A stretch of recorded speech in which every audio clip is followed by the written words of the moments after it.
Opening greeting for World News Greenty, your trusted source for fast, accurate, and unbiased international news.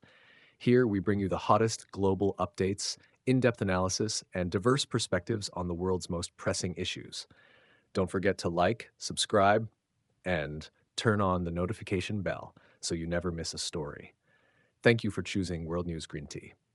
Today's domestic news: Russia-Ukraine war, India-Pakistan. Summary of key developments in the Russia-Ukraine conflict, October 9 to 13th, 2024. October 9, drone and missile attacks. Russia launched numerous drones, UAVs, and missiles at across Dnipropetrovsk, Odessa, Mykolaiv, Poltava, Vinnytsia, Cherkasy, Kiev, Kharkiv, and Zaporizhia. Advance into Toretsk. Russian forces pushed into the outskirts of the frontline city of Toretsk in eastern Ukraine, increasing pressure on Ukrainian defenses. October 10th, fighting in Toretsk, Russian troops entered the strategic city of Toretsk, sparking intense combat with Ukrainian forces. At the same time, Russia expanded its offensive across the Donetsk region. Ukraine's air defense reacts. Ukraine reported that its air defense systems shot down 92 Russian drones launched on that day. October 11, counterattack in Kursk. Russian troops launched a major counteroffensive in the Kursk region, destabilizing the front lines.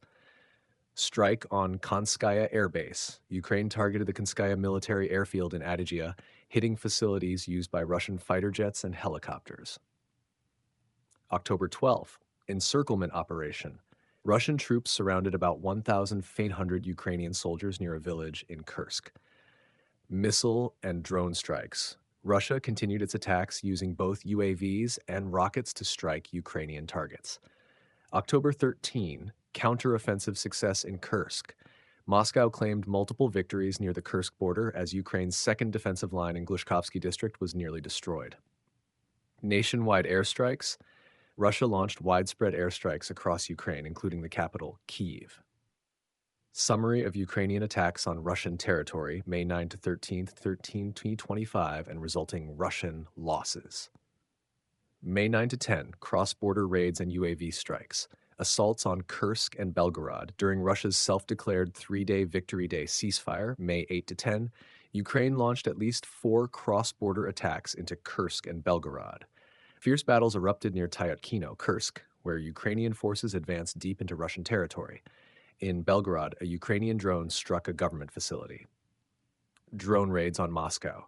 Ukrainian UAVs targeted Moscow on 2 consecutive nights, disrupting major airports including Domodedovo, Sheremetyevo, Vnukovo, and Zhukovsky. May 11 and 12, escalation and infrastructure damage. Missile strike in Rilsk, Kursk. On May 12th, Ukrainian missiles hit the town of Rilsk, injuring 3 civilians and damaging vehicles and homes. Energy infrastructure targeted. Ukraine continued to strike Russian energy infrastructure, affecting operations in industrial zones and hitting oil and gas distribution networks. May 13, continued drone attacks. UAV strikes on Moscow. Ukraine launched further drone attacks on Moscow, again halting airport operations and triggering heightened security alerts.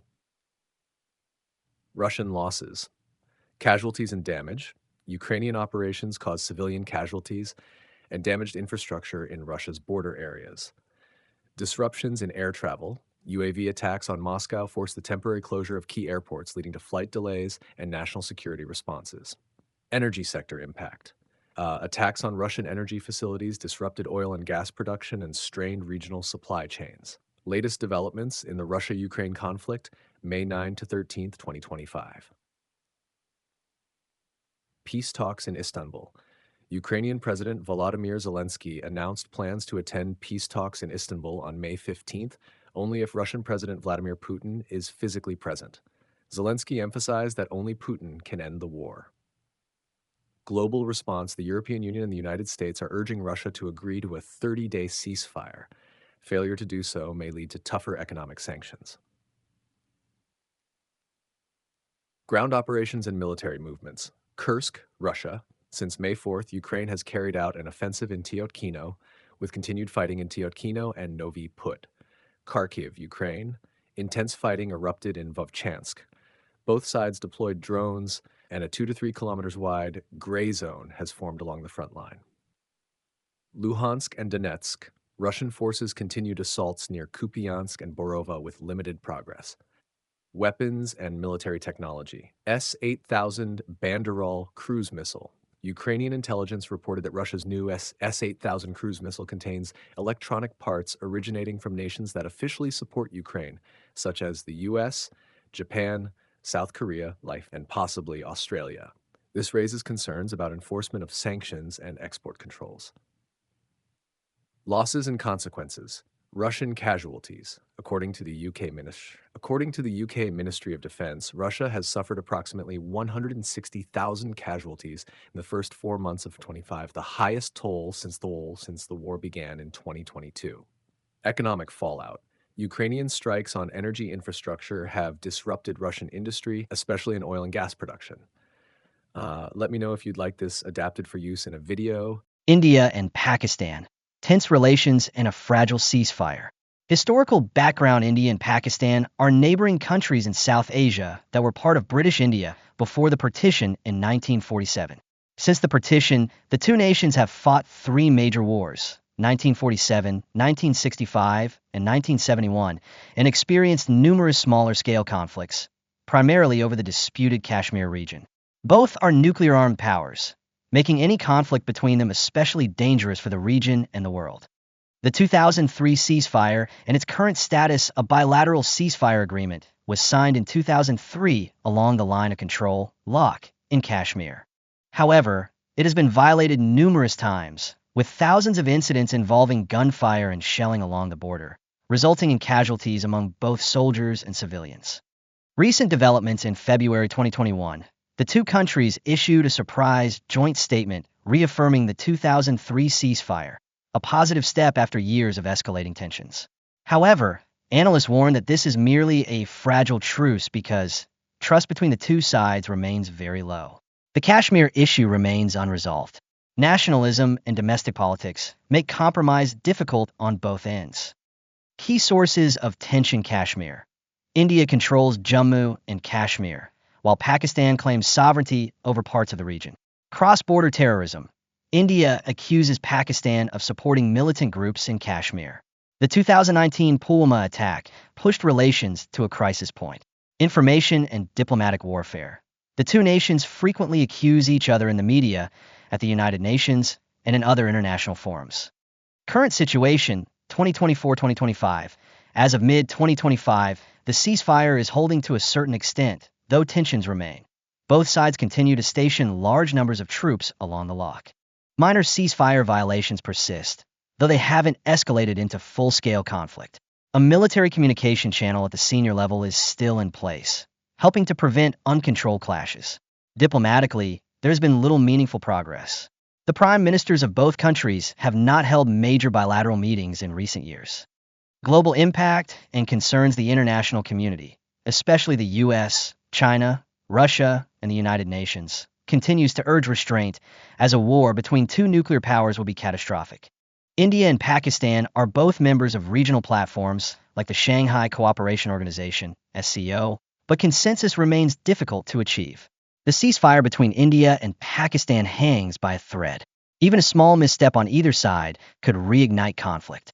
Lasting peace will only be possible through direct dialogue, political compromise, and military restraint in the Kashmir region. Escalation in recent days. The ceasefire has become extremely fragile, with numerous accusations of violation from both sides, especially following the terrorist attack in Pahalgam on April 22, 2025, which killed 26 people. Key developments: May 7th, India launches Operation Sindoor, firing missiles at what it claims are terrorist camps in Pakistan, reportedly killing over 100 extremists. May 10th, after 4 days of intense fighting, the two nations agree to a ceasefire mediated by the United States. Immediately afterward, explosions and shelling are reported in Srinagar and Jammu, with both sides accusing each other of violating the truce. May 11th, India accuses Pakistan of continuing to violate the ceasefire, while Pakistan denies the claim and blames India in return. May 13th, the situation temporarily stabilizes, but the ceasefire remains fragile and prone to collapse. Current situation: civilians in border areas are suffering severe consequences from shelling. with around 70 civilians killed and many homes destroyed. India has vowed strong retaliation if Pakistan continues to violate the ceasefire. Pakistan denies the allegations and insists that India is the one violating the agreement. The ceasefire between India and Pakistan remains in an extremely delicate state, with the risk of escalation always looming unless effective diplomacy and mutual restraint prevail. International role in recent ceasefire talks. In the wake of escalating conflict in early May 2025, the international community played a vital role in mediation and pushing for a ceasefire. Role of the United States following the April 22nd terrorist attack in Pahalgam that killed 26 people. Tensions between India and Pakistan spiked, leading to airstrikes and counterattacks from both sides. To prevent the outbreak of a nuclear conflict, the U.S. launched an emergency diplomatic effort. U.S. Vice President J.D. Vance and Secretary of State Marco Rubio contacted Indian Prime Minister Narendra Modi and Pakistani leaders, urging restraint and proposing peace talks. On May 10th, following discussions, both countries agreed to a complete and immediate ceasefire. President Donald Trump announced that the U.S. played a key mediating role in brokering the deal. International reactions. Many countries and global organizations welcomed the ceasefire and urged continued peace efforts. United Nations Secretary General Antonio Guterres called the ceasefire a positive step toward lasting peace and urged both sides to resolve outstanding issues through dialogue. European Union High Representative Kaja Kallas emphasized the importance of adhering to the ceasefire and committed to supporting peace efforts in the region. United Kingdom Foreign Secretary David Lammy urged both nations to maintain the truce, stressing that de-escalation serves everyone's interests. China Foreign Minister Wang Yi expressed hope that India and Pakistan would resolve their disputes through dialogue and achieve a lasting ceasefire.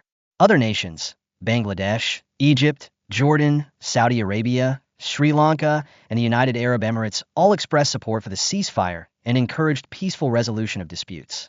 Challenges and outlook. While the ceasefire is in place, the situation remains precarious.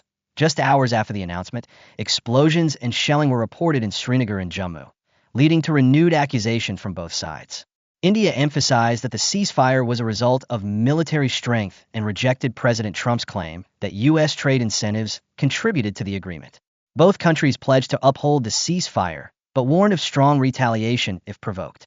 Compass conclusion. The ceasefire between India and Pakistan is a crucial step toward peace, significantly supported by the international community, particularly the United States. However, lasting peace will require strong commitment from both sides and ongoing support from international mediators. Thank you for watching World News Greenty. We truly appreciate your time and support. If you found this video helpful, please give it a like, share it with others, and don't forget to subscribe and turn on the notification bell for more global updates. See you in the next video.